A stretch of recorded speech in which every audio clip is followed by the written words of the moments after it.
Hi everyone, welcome to the Merns Tech. In this video, I will discuss what the JavaScript event loop is all about, and it will help you to enhance your understanding of JavaScript. Okay, so let's get started. What is JavaScript event loop? Event loop is the way in which the browser executes JavaScript. So there is a specific way how functions are executed, how they run one after the other, and there is also concept about single threading and multi-threading, which we will look now.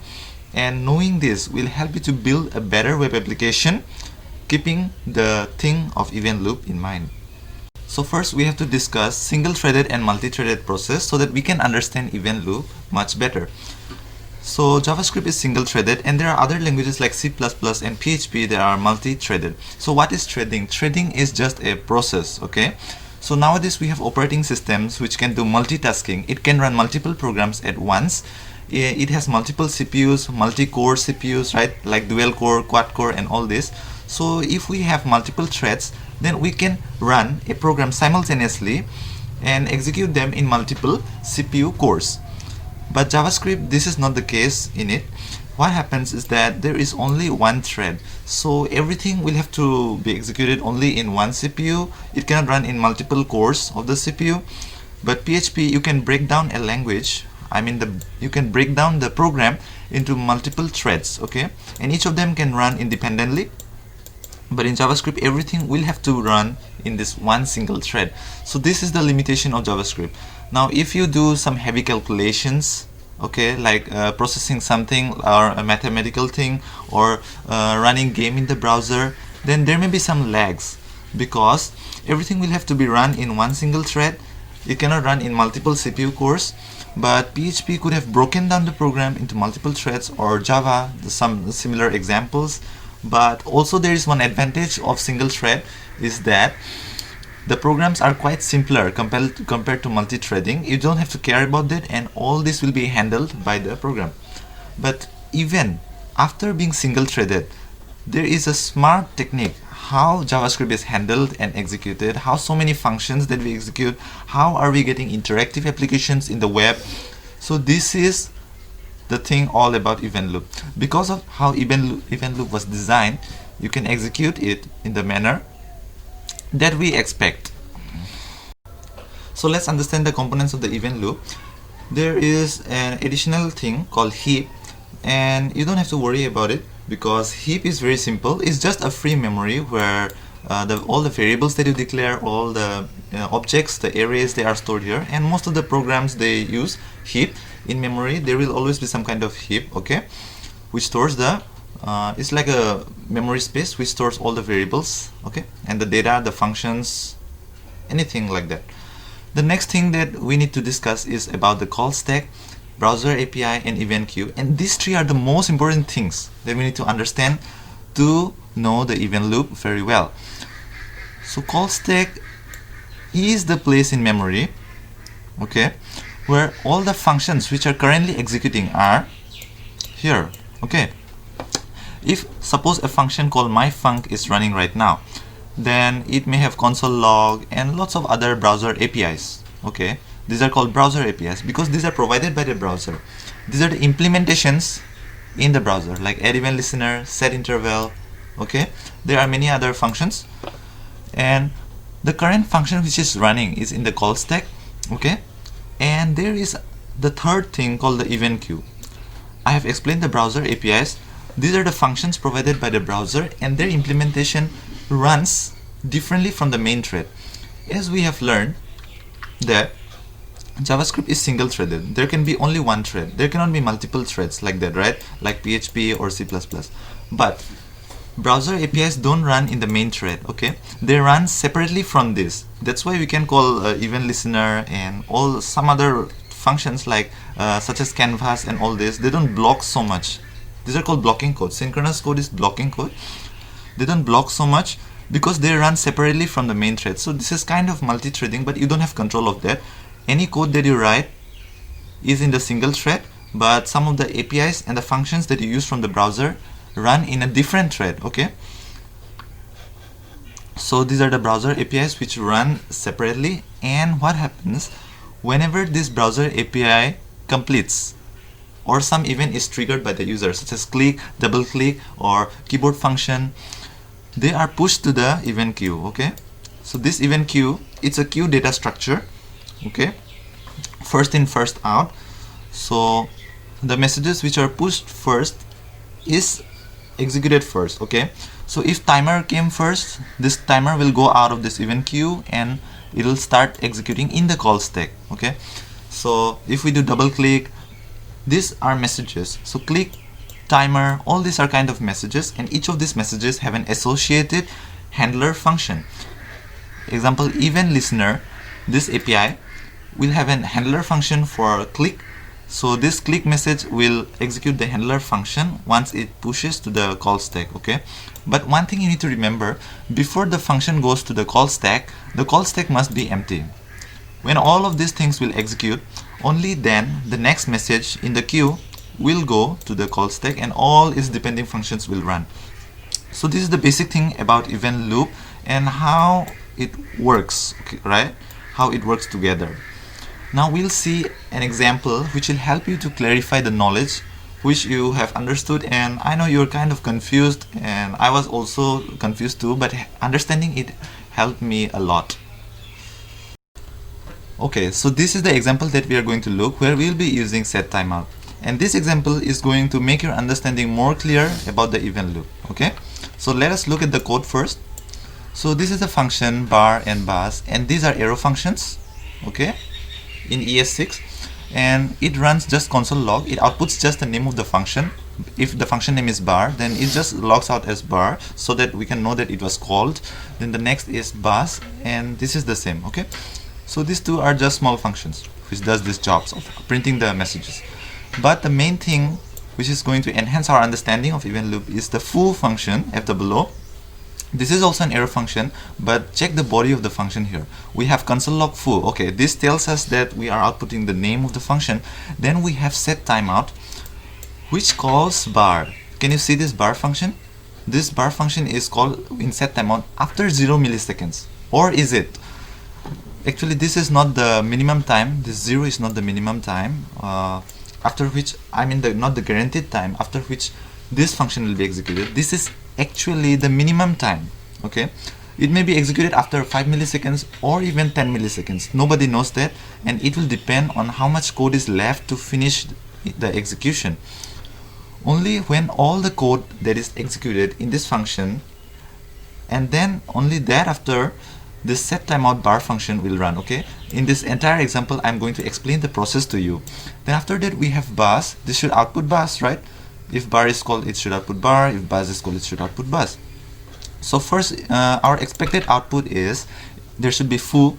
Then you may think set timeout bar, then there should be bar here. After foo, there should be bar. Since it is 0 seconds, so it should be immediate, right? And then there should be bus. So foo, bar, and bus.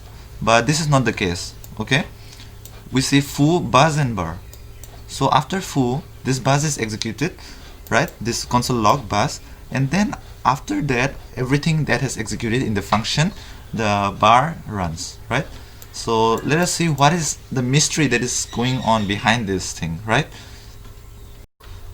So first thing first, these are all the definition of functions. We are not calling the functions here, but we call the foo function here, right? After this definition, this function expression, we call foo. So this is the call stack. I explained to you that event loop has 3 components. One is the call stack, where the currently running functions are stored in memory, and then there is browser API, and there is the last one, which is the event queue. We will encounter them all in this example. So first, when foo is called, this foo is pushed to the call stack. Since stack has 2 operations, push and pop, it is pushed to the call stack, this one. Now inside the foo function, it will start checking line by line. The JavaScript interpreter will start checking that, and it will see that we have console log foo here, right? So console log is also a function, and it runs synchronously. So this console log will be pushed to the call stack. Okay, and then after this executes, it will be popped out of the call stack. It will be deleted from the call stack, and then we will get the output foo. This is the first output that we will get. Okay, so this line has executed, called console log foo, isn't it? First this came, then this was pushed in. After this finished execution, it popped up. Next we have set timeout. The second line is set timeout in the foo function. So same process, the set timeout will be pushed to the call stack, but set timeout won't execute this function right here. Set timeout itself will execute, but the function that we send as the callback, it will not execute right now, even if it is 0 milliseconds. Set timeout when it finishes execution, and since it is a browser API, I already explained it to you that when browser APIs are called, they run in a separate thread, right? So set timeout will keep on counting 1 second, 2 seconds, like that. Even if it is 0 millisecond, it will run in a separate thread, different from the main thread, different from this main thread. It will run in a separate thread like set interval, set timeout, and once it is completed, like after 5 seconds or even after 0 second, it will push a message to the event queue, okay, with the callback function that you have specified. And once this call stack is empty, it will be pushed from the event queue. This timer will be pushed from the event queue to the call stack, right? Also, it will depend on other conditions like whether the event queue, are there some other messages in front of the event queue. When its time comes, right, only then it will push it, okay? So here, set timeout runs separately in the browser API, and once it completes, it will push it to the console call stack. But right now, after this is executed, call stack is still not empty. The foo function is still there. It is still not blank. Only when it is blank, it will come here, the message, right, from the event queue. So call stack, now let's see the third line. Set timeout is executed, but the callback function has not executed, right? It may be confusing to hear this and may sound dumb, but stay with me for now. Next we have the bus function. This bus function executes bus, right? It prints bus. So this executed, but the third line, it comes to the call stack, it is pushed, and this bus function has console log, and this is also pushed. Then console log executes, then this bus is printed, the second line. Now we get the second line, right, after such a long discussion. So after bus it's completed, this console log executes. This is popped out from the call stack. Now this function, it has nothing more to execute inside this, as there was only one console log. So this again is finished bus function, so it is popped out. Now what about foo? Foo has executed all the lines. It has executed set timeout, console log, and this function also. So it is also done. Now after this, foo is popped out. There is nothing left in the call stack. So from the event queue, now since the call stack is empty, it has a chance to push the call stack now. So this callback function, this bar callback function right here, is pushed to the call stack now. Since it is empty, the event queue will push it, right? The event loop will push it, and then it will execute the other lines. Bar has console log, so it will execute the console log. Then this console log will again finish execution. It will pop out, and then this bar will finish execution, and then we will get the output foo, bus, and bar.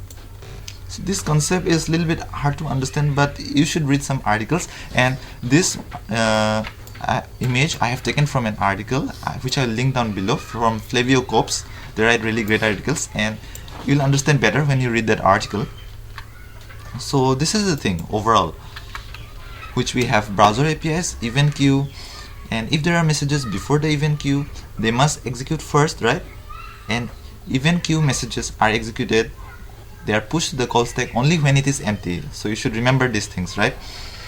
And all these APIs will push to the end of the event queue one by one, right? So this was the example of event loop, but I'm going to show you one practical example which will show you how it can affect, right? How it can affect in real world. Let's get into it. In this example, we will see how the single threading in JavaScript can affect, right? Since the JavaScript is single threaded, you cannot run multiple programs or multiple code at the same time. So all the code must run in a sequential manner, one by one, one after the other. So this is synchronous code. You can do heavy tasks in JavaScript like running mathematical calculations, running video games high-end, or doing some image manipulation. All these tasks require heavy CPU manipulation, right? Heavy CPU resource and processing is required. So this thing you should better avoid in the web. So this is synchronous code. There is other thing called asynchronous code, in which the other lines of code don't wait for the asynchronous line of code to execute, to finish execution. Example, set timer, which we just saw in the example, the previous example, where the other lines of code did not wait for the set timer to finish execution. Once set timer was executed, it was pushed to the browser API, and then later with the message queue it executed, but the other lines of code immediately executed. It did not wait for the set timer to finish the execution. There is an article in developer Mozilla docs. It says about zero delays in event loop, that zero delay doesn't mean that the callback will fire off after 0 milliseconds, right? Calling set timeout with delay of 0 milliseconds doesn't execute the callback function after the given interval. Actually, what happens is, because the delay is the minimum time required for the runtime to process the request, it is not the guaranteed time. So I will also link down this article below. It explains everything very well about event loop in a little bit high level manner, so it will help you. But this example will show you that event loop is just not a theoretical concept. It indeed applies in practical life, in building practical web applications, and why you should take care of it. Now in this Google homepage, we can see the UI functioning totally well. On hover, you can see this underline, right? You can click this, you can hover over these buttons. As you can see, the design changing. You can click here, type something, right? But what if there is some code already running? Will this UI code run? Let's check out. Let I equals to 0. I will run a while loop. Let I equals to 0. Let this execute. Then while loop I less than, you can use IE9, which is a billion, or you can write 9 zeros after this. 1 2 3 4 5 6 7 8 9. So we have 9 zeros here. It means a billion. So this loop will run billion times, and let me increment the I, and it will quite take some time. Let's run this, hit enter. Now it's irresponsive. I click and nothing is happening here, but after it finishes, it loaded me to the other page. Now it's functional. Okay, this page has refreshed, but you have got the idea. When some code is already running, then the UI becomes infunctional, that it becomes dysfunctional, and it becomes irresponsive, right? So this is the thing we need to take care about it, about the loop. You can rewatch by rewinding the video how the UI became infunctional. But later when the loop finished, even this reloading started, right? The previous clicked events, they started executing one by one. So take care about this thing. So when you do heavy processing, like incrementing this loop, all this occur in game development, in the browser, or all these tasks. So you cannot do this without the aid of some other alternatives that we are going to look now, right, to deal with that. So the problems that occurred with event loop were becoming script irresponsive. In most cases, browser actually throws an error message like script is irresponsive. I think you have encountered that when nothing loads in the page, nothing works. And UI freezing, you also must have encountered this, very common, when nothing in the web page works and it just, the spinner keeps loading and loading, right? So let's see how we can deal with this, right? So solutions to overcome the single threading in JavaScript. First thing is to not write CPU consuming code, right? Heavy processing tasks, image manipulation, graphic programs, right? Like games or mathematical calculations, heavy processing, artificial intelligence, all these things in the browser, in the client side I mean. Of course you can do in the server side using some other language, which does not matter at all, but in the client side you have to avoid CPU consuming code, okay? Next thing is you can use web workers.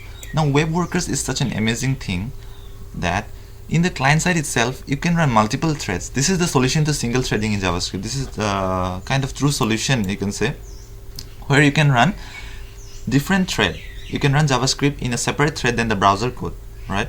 But it does not have access to DOM manipulation stuff like a event listener and all the browser APIs, but still it can run JavaScript code in a separate thread, and you can execute them parallelly. And you can also exchange messages between these two code.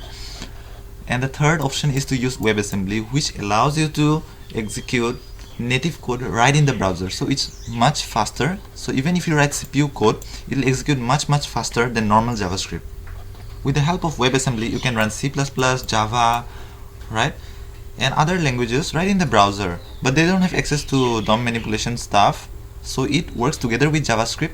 The heavy processing task you can run in WebAssembly. So even if you write CPU consuming code, this will be executed much faster than JavaScript, right? Around 10 to 15 times faster it may run than JavaScript. And then you can update the DOM and specify the user. So this one is the solution for multi-threading.